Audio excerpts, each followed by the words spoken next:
What's up, boys? Back in the red room, me and Cole knocking out some new chest rig stuff. Got some new colorways in. Got some wolf gray, got some coyote brown, and some ranger green. Just want to talk about the different options for mounting. Kind of just a hodgepodge, take a bunch of random pouches we had over the years, kind of just show the versatility of the entire system. When Cole was the genius design behind this, it had a bunch of pouches that you used from way back in the day. But they have all different attachment methods. Everybody's kind of going away from MOLLE. They have tuck tabs. They've got the snaps like Cole has. And just some of the pouches we've had for the last 20 years, we really dig. And we don't want to have to toss them or have to, get rid of that system because of some upgraded technology. So now we've got the option to still use the pass-throughs, the snaps, everything you've already liked before. Now just make one modular system. And we've flown a lot of different Rhodesians and a lot of different chest carriers over the years, and kind of just making a system that can adapt really easy, really quickly, but it's not a bunch of excess material. And that's one of the things that we all found. If you have places to MOLLE, you're going to MOLLE pouches onto it, and this really limits your options, but you can scale it up as you need to. So it's not just a wide variety of MOLLE, kind of go as you need to. Yeah, it came from giving the ability to use your favorite pouches, with this being the coyote brown, but I grabbed an old 3-mag pouch holder that's all sewn together. How many is that, Eagle? I think it might be LVT, not sure. Might be Eagle. But yeah, just a 3-rifle mag pouch, attached a double pistol on here. I like the creativeness of it. Put a fixed blade on there. And then some people call this a thermo. I call it a bum energy drink holder. Yeah, I mean, you can be creative and build it how you want. And then I attached my med kit. Instead of MOLLE weaving it through, just put 2 double heavyweight rubber bands and keeps it right in place. You want to knock out a Ranger Green? Yeah. All the parts and pieces, I'll let you do the honors. It's your baby. For our options, we have single rifle mags, double pistol mag, with bungee, without bungee, kind of whatever guys want to do. I typically cut off my bungee, if I'm being honest, unless I really need it. Build a 3-rifle and double pistol. So you guys are going through these things. You guys aren't going to use these, just save them, man. You can repurpose these things for a multitude of stuff. You guys doing tie downs for slings and all kinds of, don't toss them, save them. Same thing for double pistol. So a couple things laying this out. If you look, there's essentially 6 MOLLE holes, three pouches. What it'll look like, you just want to use the eye joints, MOLLE weaving through there, and then 2 more, make the connections.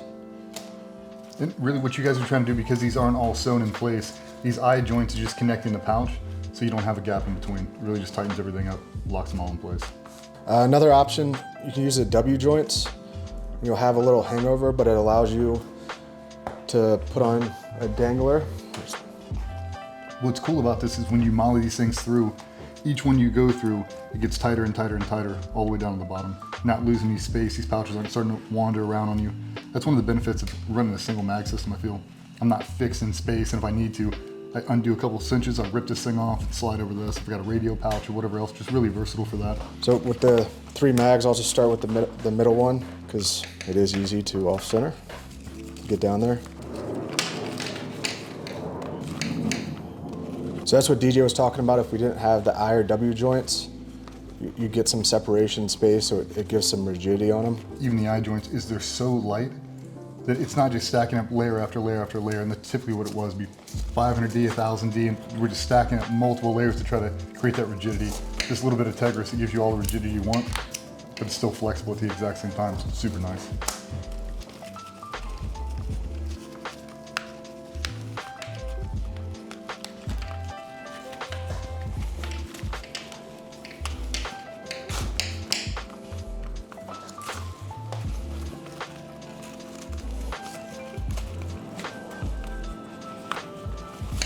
You see he's starting from the top and working himself down, making sure it's all equidistant, not just taking the whole left side and MOLLEing all the way through. It just creates a little bit of tension you don't need.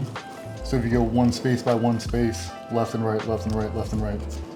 I typically finish the entire pouch, those combinations, then go over to the next one, go all the way down.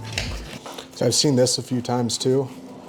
So basically they won't fully tuck it in, and part of this tuck-in portion is to lock it in. So making sure. You guys are having an issue with your fat fingers, Don't take a knife, don't be like Cole and stab yourself, take something flat. And once you get these things secure, you should be able to take that pouch and give it a hard yank and it's not gonna come undone just because of the... Yeah, so if you see it, it's smooth in there, you have nothing sticking out. When you were running around with H-Gear, what was your primary focus? Just so you didn't have to wear a full kit, J-Tac, just something quick to throw on? Yeah, when I was running H-Gear, it was kind of the lightest system I could have and most customizable at the time. Because most of the plate carriers were already fixed, sewn in. Most of them had mag pouches already sewn. Yeah, and it didn't allow me to, because I wanted to have even weight distribution. So carrying 2 center mags, 2 radios, amps, all that stuff. So it allowed me to have equal weight distribution and carry kind of specifically what I needed. The guys don't understand how important that is. When you load out these things, think about 3 mags up front, 2 radios. If you would stack multiple things on one side, the entire system starts to pull and it becomes so exhausting after a while. You have to counter it. You can manage it for a little bit, but after a while it really becomes taxing. And it's just something that, at the end of the day, it takes away bandwidth from what you're actually supposed to be doing. At a certain point, the gear you're wearing is really going to be able to, or it really starts to limit you on the amount of bandwidth you can focus on other things because it'll be uncomfortable, it'll start to drive into you, it'll create a hot spot, and now that's all you can think about. So by creating a system purpose-built for you, it really avoids all of that. That's really the whole reason taking time and building your kit is so it's as comfortable as it possibly can be, because most things are not designed for comfort and mind, it's made for versatility. I think that's the biggest thing on this kit is it allows you to custom build it to your need. And you're not over layered, it's breathable, it's not gonna hold a bunch of water. So you guys can see how clean that is. It's not holding a bunch, it weighs next to nothing. But now instead of adding all these other pieces, try to get a dangle on or whatever you want to. I've seen a bunch of guys just run these exact same things and you run a tourniquet down at the bottom. Super clean loops, it's out of the way, it's not hanging super low. Do you have bungee at all? You want to use a bungee out of there? Yeah, I'll use that. As I stated, don't throw away the bungee, you never know when you're gonna need it. I really like these things for jumping. I've seen a bunch of guys use them for hunting. Just load duck calls in them and all kinds of weird stuff. I mean, we were talking about building out some for you guys just for the camera setups. Whatever you can think of, you can use it for it. Yeah, the jump stuff it's so much nice to be able to jump your normal plate carrier inside of a system. Once you land on the ground, unclip this thing, throw it in the bag, swap out a radio real quick, and it's pretty easy. That's something else that's cool about these things is, say you were trying to make an actual cummerbund to wrap all the way around this. You just keep connecting these pieces over and over and over. I mean, you're talking about wrapping in the back of seats in cars for some of the bailout stuff, just anything you can think of. These INW joints are just a really nice addition to have. It's a cool option. So I have all the 4 W joints on there. Before we put the pouch on, I was grabbing this bungee. You can put it through these grommets.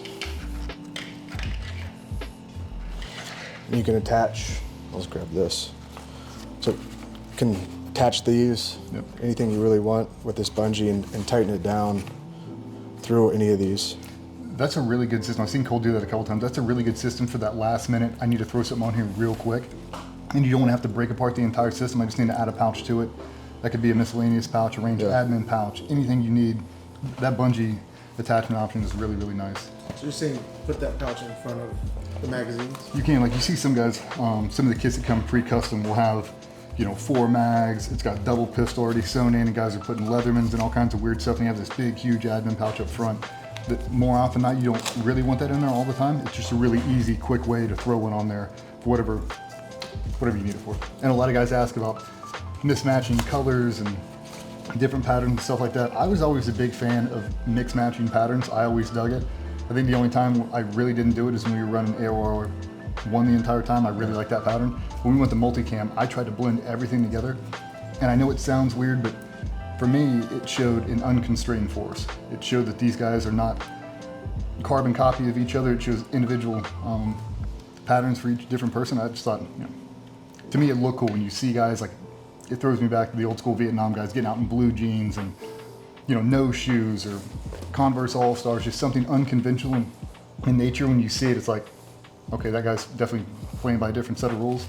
And it's not like people on your team see you and he's like, oh my God, he's got multicam instead of wolf gray, like red star cluster in the air. Remember, the different strokes for different folks, and whatever you need it to be, you can make it. So I have the 4 molly lined up. Yep. We'll weave it through, but this is how it looks on the back end. That's how it looks in the front. Yeah, I was never big on the danglers, man. I used to rock a fanny pack for all the breaching charge. I'd spin around behind me. If I'm not going to use it, I'd pull it around in the front. But now that we've seen a bunch of different systems, a bunch of different units run them, I'm more and more a fan of these things now. Just the versatility of them. It's not like they're so big, they're so robust, they're in the way. It's really kind of out of sight, out of mind until you need it. If we were running around before with these things, I never even noticed I had a dangler on the front of it.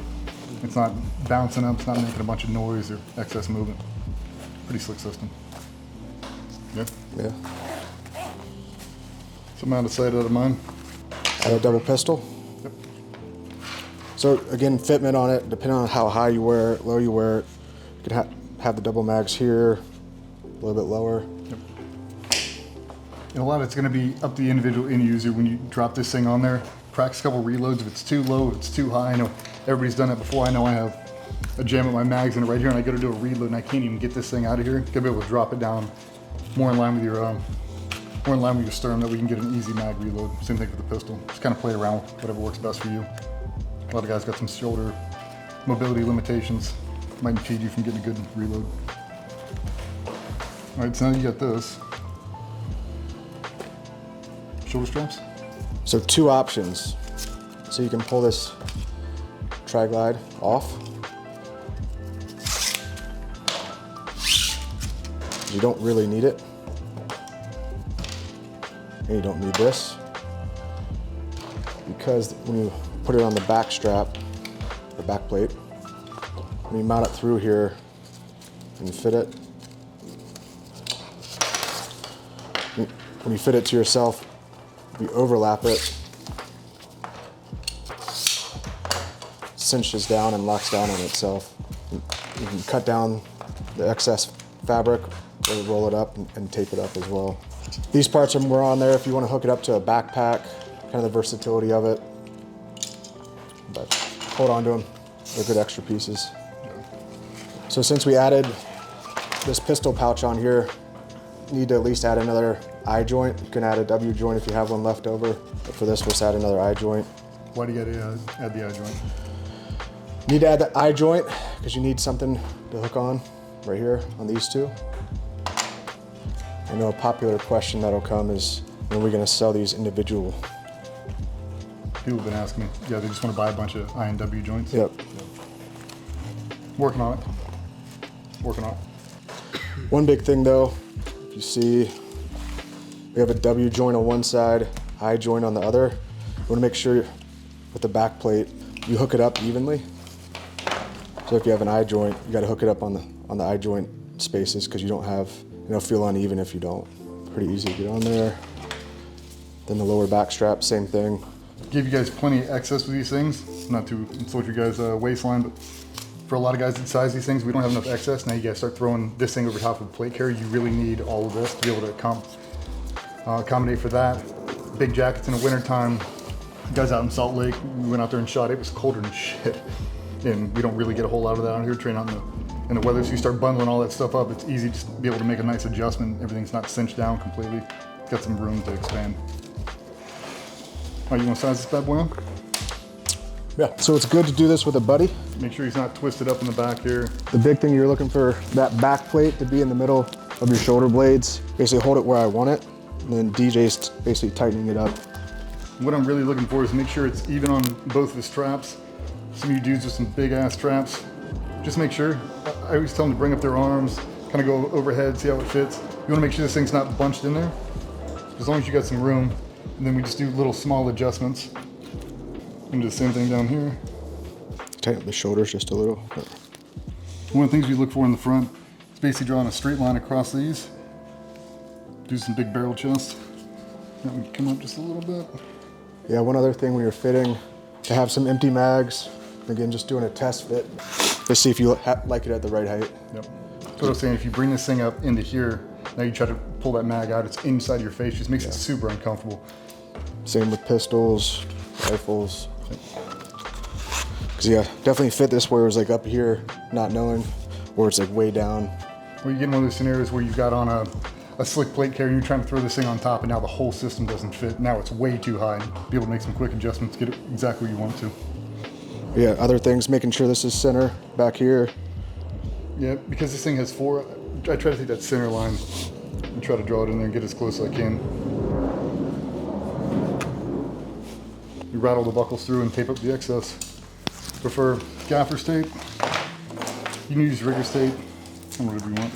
This is why we took off those tri-glides and all those connectors. Just something you don't have to have on there. Once it's fitted, basically putting it back through here and locking on itself. I'm a big fan of cutting off excess fabric. So if you feel the need to, I mean, I would maybe save 3-4 inches of it and get rid of, you know, the 6-8 inches that you have left over. Or just, if you guys are gonna do that, hot knife it. Just a cleaner way to go, that way it doesn't fray up on it. if you don't have a hot knife, get a sharp blade and then use a lighter. Yep, hit it with a lighter. So he's doubling back through on that tri-glide, just to keep everything nice and clean. You don't need a whole bunch of tape, just enough.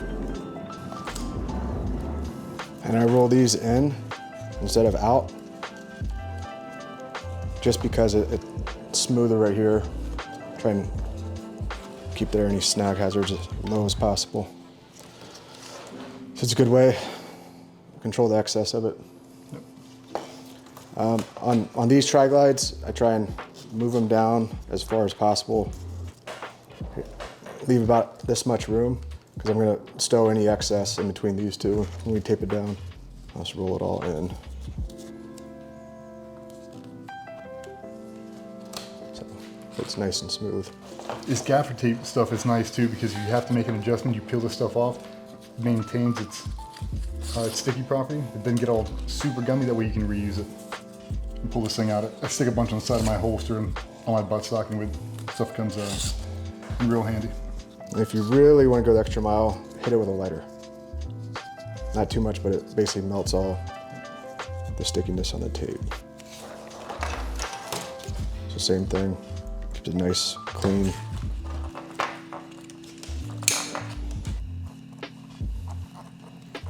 All right. And one last final check. Once you got it all taped down, just do one more fitment check.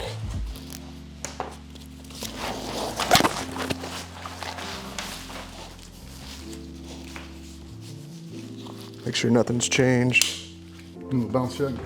That's what we're trying to get, not have this thing super sloppy. It's just tight enough to where you can still expand and contract your diaphragm. It's not restricting you. You don't want this thing super sloppy to where it's bouncing all over the place. It's not perfect to me. Yeah, dude. Center it up on the back, still full range of motion in the arms. And that is Ranger Green. Overall thoughts? Obviously Can't complain you're about biased. the. Yeah, obviously you're biased, correct? No, I mean the modularity of it's really nice, and it allows people just to build for their needs. If it's a simple range, mission specific. I mean, it's a limitless. Like Josh was fly fishing with it. Build it out for your camera rig, whatever your imagination kind of brings in. I'll have to do some follow-ups on some modifications you can do if you don't like clips. And there's a bunch of great companies out there with other shoulder straps, so it allows you to kind of plug and play what you like to use, different pouches, not proprietary to something specific. So Yeah, somebody was saying that. I've got a Haley Strategic chest rig back there. I love the shoulder straps on. Swap them. But throw them on there. Like, Yeah. I've got this favorite pouch. Use it, dude. Like, I like this, like that. Throw it on there. Like, you did that one, you put a backpack on it. And, yeah, I mean, you can really get creative with this system. I think that's why I like it so much. You're only limited by your imagination. Yeah, you don't have to go out and buy one pouch to kind of fit the whole system. Use whatever you have. There's all these big Rubbermaid bins that are just full of pouches. We just go grab them. That's why I don't care about the colorway. Like, I really dig that pouch. I really dig that one from 2004. Throw that thing on there, man. Not really cool, dude. I'll be honest, I told Cole when he first drew this thing on the whiteboard, I have no idea what you're talking about. He's like, no, like, you like weave it in. Yeah. I have no idea. Fellas, that's the M.C.R. available in Ranger Green, Coyote Brown, and Wolf Gray. Drop us some comments, drop us some feedback, man. Let us know what we can do better. Let us know what else you guys want to see next. And we'll talk soon. thanks. See you.